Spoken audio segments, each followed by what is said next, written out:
Elon, what egg hatched you into this world? Where were you before you? Well, I was born in South Africa. Born in South Africa, and you come to America and make $1 billion. Yeah, I mean, I didn't expect to make $1 billion, I suppose.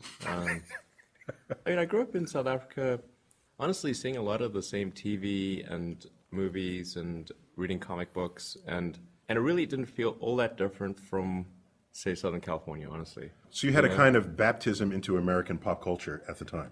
Yeah. I mean, I ate a lot of hamburgers and went to steakhouses and read like every comic book.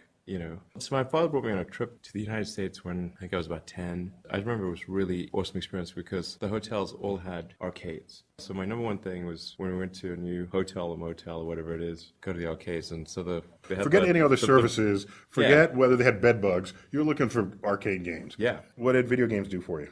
I mean, they're incredibly engaging, and they made me want to learn how to program computers. Because then I thought, well, I could make my own games, and then I could also... I wanted to see how the games work. Like, how did you create a video game? That's what led me to learn how to program computers.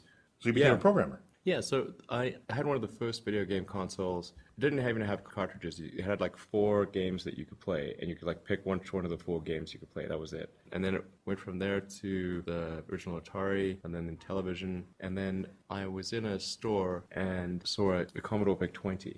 And I was like, holy crow, you can actually have a computer and make your own games. I thought this was just one of the most incredible things possible. Took all of my saved allowance and then hounded my father until we got the Commodore VIC-20. And then it came with this manual on how to program in BASIC, which I sort of spent all night, several days in a row, just absorbing that. And on your own? No one forced you? No, I This was self-motivated. I got to know this. This is good for me. I've spent like 9 or 10 or something. So you were fluent in BASIC at age 9 or 10?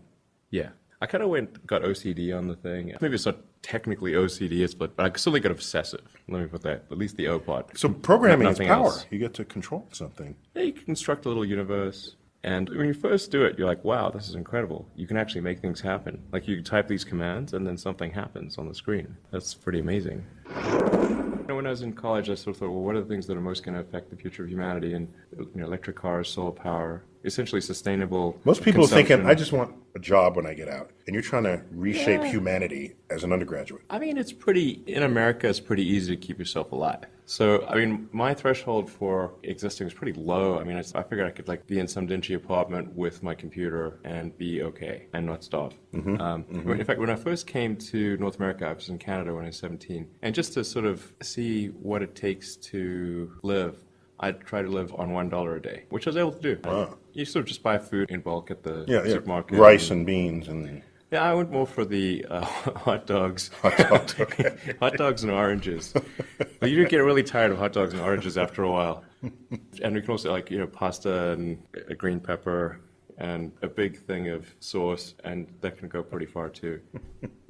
So I was like, okay, if I can live for $1 a day, then at least from a food cost standpoint, well, it's pretty easy to earn like $30 in a month, So, yeah, I would think. So it'll probably be okay. Okay, Yeah. so that allowed you to not have to worry about money because you well, did the experiment. Yeah, I did the experiment, exactly. So this was an important psychological, philosophical anchor for you. Not to put words in your mouth, but that's a starting point to launch anywhere you want to go. Yeah, absolutely. And so now you've got a baseline, a life baseline from which to go new places, intellectually, psychologically, financially. So what came first? Thoughts of an electric car or thoughts of space?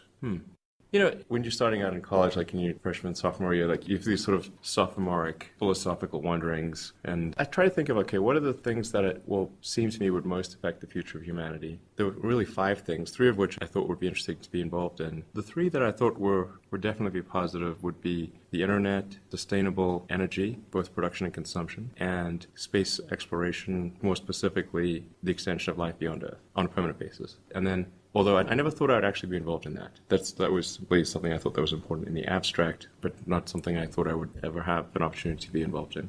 And then the 4th one was artificial intelligence, and the 5th one was rewriting human genetics. These were just the 5 things that I thought would most affect the future of humanity. When I started out, my goal was to do a philanthropic mission with the intent of increasing NASA's budget. That was my goal. I was confused as to why we'd not yet sent a person to Mars. It seemed like this was obviously the goal after the moon, and we'd not made progress on that. And when it became clear that PayPal was going to get sold, a friend of mine asked me what I'm going to do next, and I said, well, I I don't know what I'm going to do next, but I'm always curious about what's going on with space and why have we made progress. I just wonder when we're going to send a person to Mars. So I went on the NASA website and I couldn't find a date. I was like, well, maybe it's here somewhere and I just can't find it. The date that NASA wants to land on Mars. Yeah, there's got to be like some schedule or something. We're looking for that. Game plan, or it's this date, even if it's far in the future, and it was not to be found anywhere.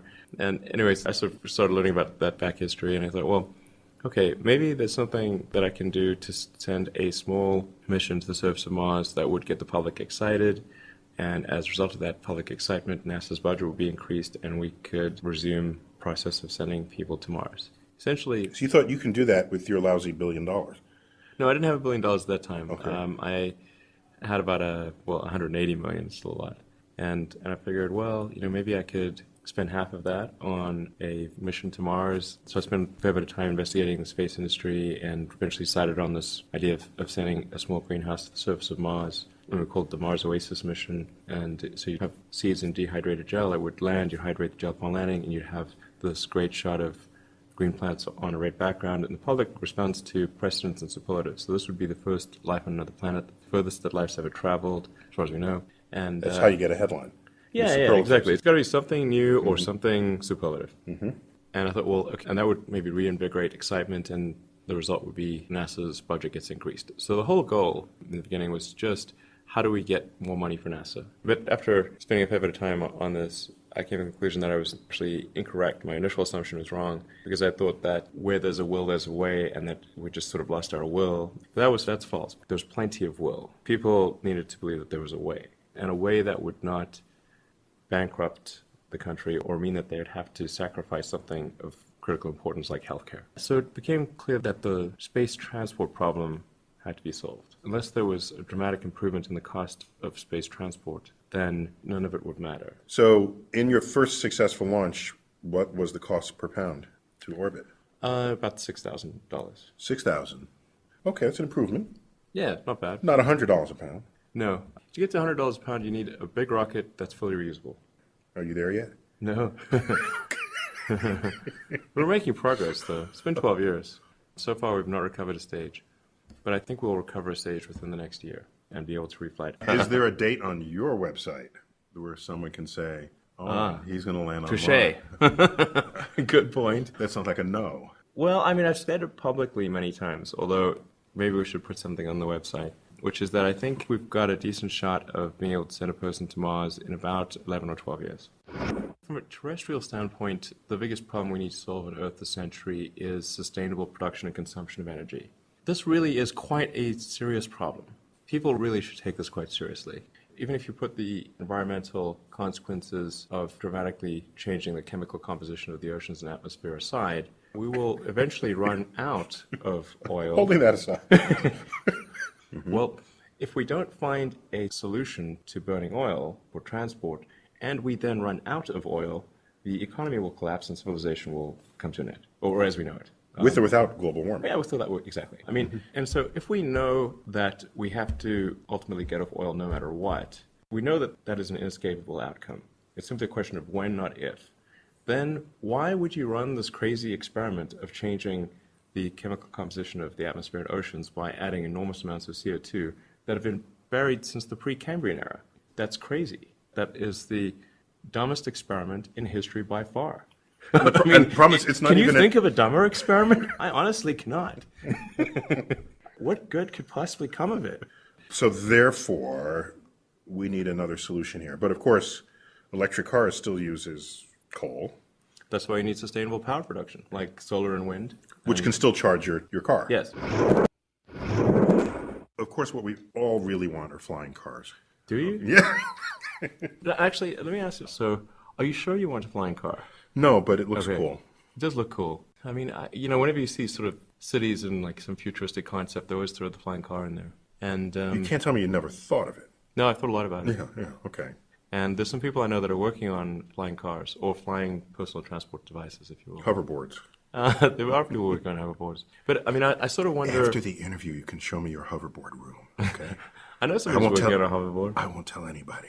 The microphone is on mute now, so Okay. you can tell. Just between us. It's awesome. I'm debating, like, should there be flying cars or shouldn't there be flying cars? I'm of two minds on that, because if there are flying cars, then, well, obviously you have added this additional dimension where now a car could potentially fall on your head and will be susceptible to weather. And of course, you'd have to have a flying car where it would be like an autopilot, because I mean, otherwise, forget it. You don't want people navigating. Yeah, it's got to be. flying. It's got to be autopilot.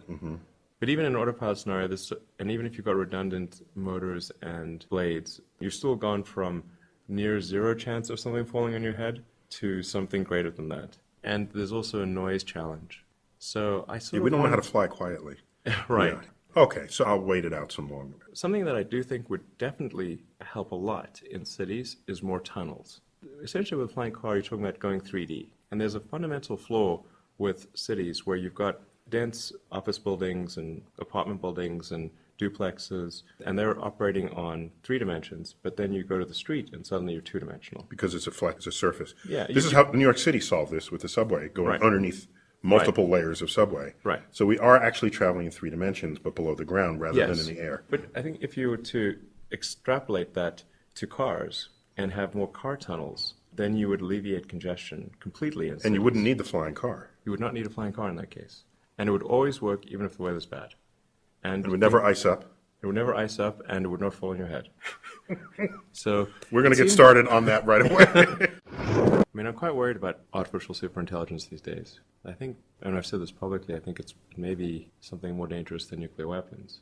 So we should be really careful about that. If there was a very deep digital superintelligence that was created that could go into rapid recursive self-improvement in a non-logarithmic way, then, that was... And it's self-learning. Yes. So like it just could reprogram itself to be smarter and iterate very quickly and do that 24 hours a day on millions of computers. Well, Then that's all she wrote. That's it. all she wrote. Okay. I mean, we will be like a pet Labrador if we're lucky. Pet. I have a pet Labrador, by the way. We'll be their pets. It's like the friendliest creature. But no, they'll domesticate us so that we will be lap pets to them. Yes.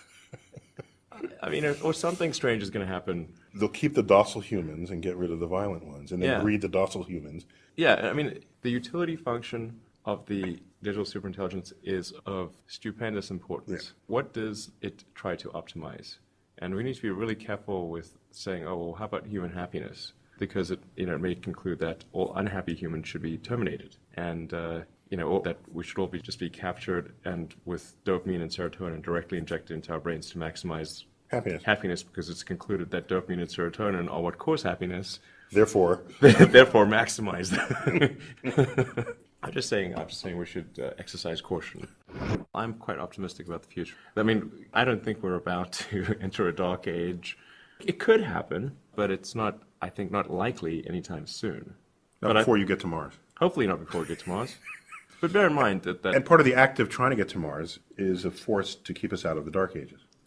I mean, there's always a chance that something calamitous could happen to Earth, either a natural or man-made catastrophe. Certainly we see that in the fossil record. And we've invented all sorts of ways of doing ourselves in that the dinosaurs didn't have. And we haven't managed to solve the asteroid problem.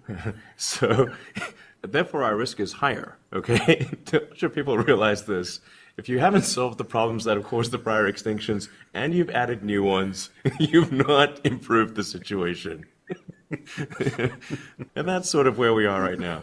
And there are people, there are some really smart people that are a lot more pessimistic than I am, like, the Stephen Hawkings of the world and Martin Rees, the royal astronomer. They're all quite pessimistic. I'm a naturally optimistic person, but I do think that there's value in establishing life insurance, which, if life as we know it is on more than one planet, then the light of consciousness as we know it is likely preserved into the future for much longer.